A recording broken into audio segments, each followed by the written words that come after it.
everybody? Ilona Barnhart here. Hope you're having an incredible day wherever you're at, and thank you for taking some time to join me in my kitchen, also known as Ilo's Kitchen. So Ilo, it's I-L-O. Doesn't matter how you pronounce it. So funny story, when I first moved to the States, when I was about 8.5, I was pronouncing my name the way that it's pronounced in Polish, which is Ilona.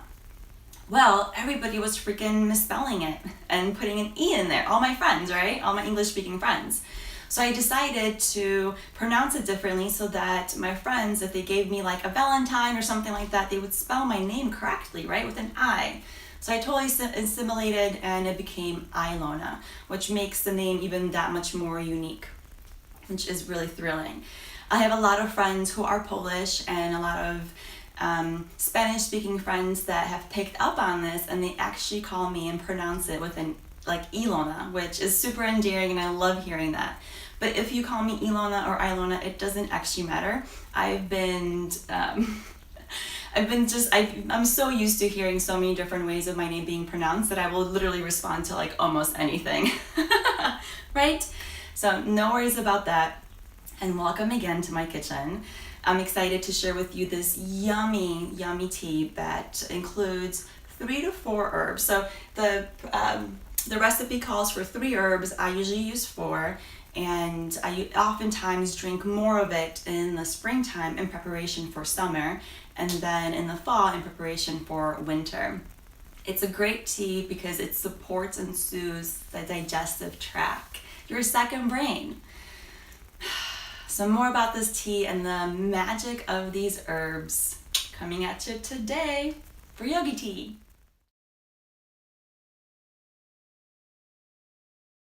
I was first introduced to this recipe and this combination of herbs in the book called The Prime, which The Prime is a book that basically takes Ayurveda, which is ancient medicine and science, and basically brings it together or proves it scientifically by a neural scientist.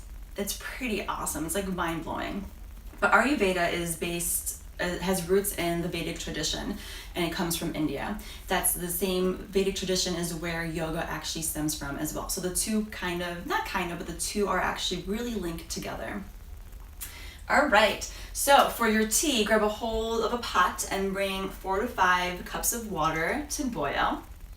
Grab your herbs, and you could just put all these herbs into your pot and then just strain it that way. I found that tends to be a little bit more, it's totally doable, and I've done it like that for a while, but I definitely invested in one of these little tea things, which has been a game changer in terms of the cleanup of the pot.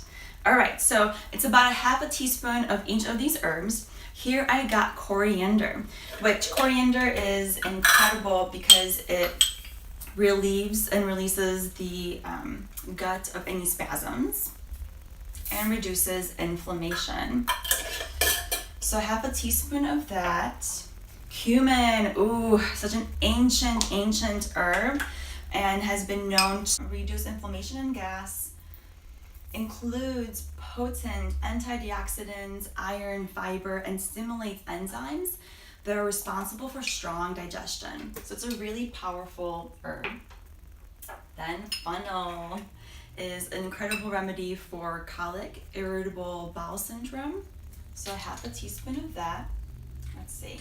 It's incredible. The reason why it works so well to relieve the irritable bowel syndrome is because it soothes and relaxes the digestive tract.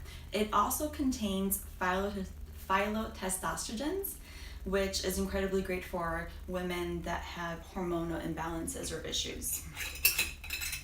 So that's the 3 different herbs that the Prime is primarily made out of, which is coriander, fennel, and cumin.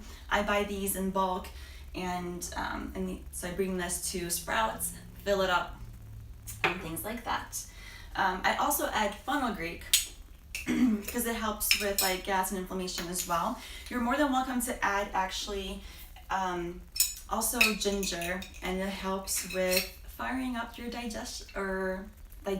So beginning that there. Yeah, so that's basically it.